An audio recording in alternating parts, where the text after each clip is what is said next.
কংগ্ৰেছত অন্তঃকণ্ডল নুগুছে এবাৰ বিধায়িনী দলৰ নেতা নিৰ্বাচনক লৈ খোৱা কামোৰা লাগিছে কংগ্ৰেছত কোন হ'ব বিধায়িনী দলৰ নেতা বিধায়িনী দলৰ নেতা নিৰ্বাচনক লৈ দলটোত এতিয়া বিসম্বাদ আৰম্ভ হৈছে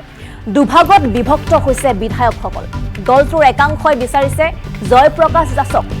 জয়প্ৰকাশ দাস যিহেতু দলটোৰ একমাত্ৰ হিন্দু বিধায়ক আৰু আন একাংশই বিচাৰিছে এগৰাকী জ্যেষ্ঠ সংখ্যালঘু নেতা বিধায়িনী দলৰ নেতা হোৱাটো 20 মেৰ সন্ধিয়া অনুষ্ঠিত হ'ব কংগ্ৰেছৰ বিধায়িনী দলৰ বৈঠক আৰু 21 তাৰিখে সকলো পৰিষ্কাৰ হ'ব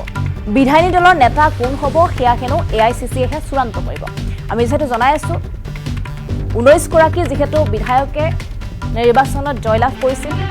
আৰু সেই 19 গৰাকী বিধায়কৰ মাজত কিন্তু এতিয়াও অন্তঃকণ্ডল গুচাই নাই নিৰ্বাচন শেষ হ'ল বিজেপিয়ে চৰকাৰ গঠন কৰিলে কিন্তু তাৰ পাছতো কংগ্ৰেছ দলত অন্তঃকণ্ডল অব্যাহত আছে এবাৰ বিধায়িনী দলৰ নেতা নিৰ্বাচনক লৈ কংগ্ৰেছত খোৱা কামোৰা সৃষ্টি হৈছে বিধায়িনী দলৰ নেতা কোন হ'ব তাক লৈ চৰ্চা বিধায়িনী দলৰ নেতা নিৰ্বাচনক লৈ দলটোত এতিয়া বিসম্বাদ আৰম্ভ হৈছে আৰু যাৰ বাবে দুভাগত বিভক্ত হৈছে বিধায়কসকল দলটোৰ একাংশই বিচাৰিছে জয়প্ৰকাশ দাসক কিয়নো জয়প্ৰকাশ দাস যিহেতু দলটোৰ একমাত্ৰ হিন্দু বিধায়ক আৰু আন একাংশই বিচাৰিছে এগৰাকী জ্যেষ্ঠ সংখ্যালঘু নেতা বিধায়িনী দলৰ নেতা পদত তাৰোপৰি 20 মেৰ সন্ধিয়া যেহেতু কংগ্ৰেছৰ বিধায়িনী দলৰ বৈঠক অনুষ্ঠিত হ'ব আৰু বিধায়িনী দলৰ বৈঠকতে চূড়ান্ত কৰা হ'ব 21 তাৰিখে সকলো পৰিষ্কাৰ কৰা হ'ব বিধায়িনী দলৰ নেতা কোন হ'ব সেয়া এআইচিচিয়ে হেনো চূড়ান্ত কৰিব যেহেতু বিধায়িনী দলৰ নেতাক লৈ এতিয়া কংগ্ৰেছত অন্তঃকণ্ডল চলা পৰিলক্ষিত হৈছে বিধায়িনী দলৰ নেতা নিৰ্বাচনক লৈ যেহেতু খোৱা কামোৰা চলিছে কংগ্ৰেছত কোন বিধায়িনী দলৰ নেতা হ'ব বিধায়িনী দলৰ নেতা নিৰ্বাচনক লৈ যেহেতু দুটা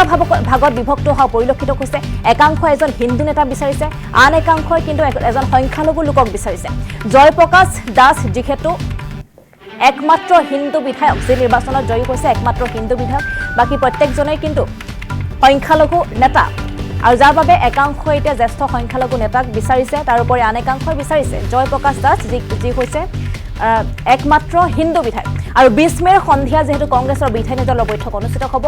আৰু 20 মেৰ দিনটোতে আসলে স্পষ্ট হৈ পৰিব কোন হ'ব বিধায়িনী দলৰ নেতা আৰু 21 তাৰিখে সকলো পৰিষ্কাৰ হ'ব বুলি এআইচিচিয়ে ইতিমধ্যে মন্তব্য কৰিছে আৰু বিধায়িনী দলৰ নেতা কোন হ'ব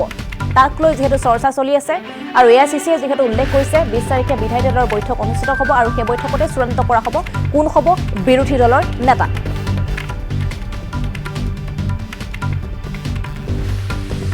প্ৰতি সন্দৰ্ভত জাকিৰ হুছেইন সিকদাৰে কেনেদৰে প্ৰতিক্ৰিয়া প্ৰকাশ কৰিছে আমি শুনাও বিচাৰিছো কিছুদিন আগতে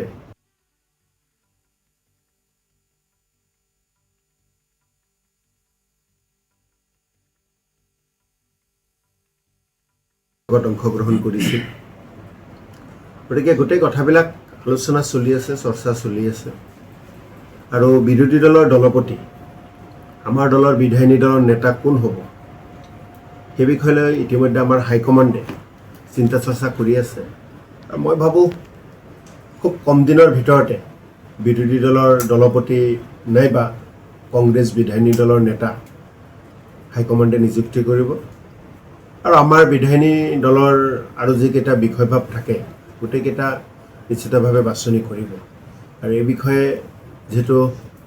21 তাৰিখৰ পৰা বিধানসভাৰ প্ৰথমখন বৈঠক অনুষ্ঠিত হ'ব মই ভাবোঁ তাৰ আগতে হ'ব লাগে বুলি মই আশাবাদী বুলি কৈছে বিজেপি এটা কমিটি কৰিছে আমি কমিটি কৰা নাই নগাঁও লোকসভা কংগ্ৰেছৰ দখলতো বৰ্তমান আছে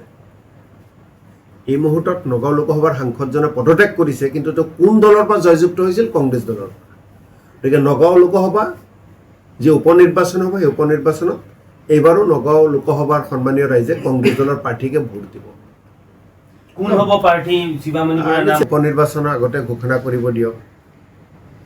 কোনে কোনে খেলিব বিচাৰে বা দলৰ নগাঁও লোকসভাৰ কৰ্মকৰ্তাসকলে কাক বিচাৰে কাক দিলে বেছি ভাল হ'ব এই বিষয়ে অলপ সময়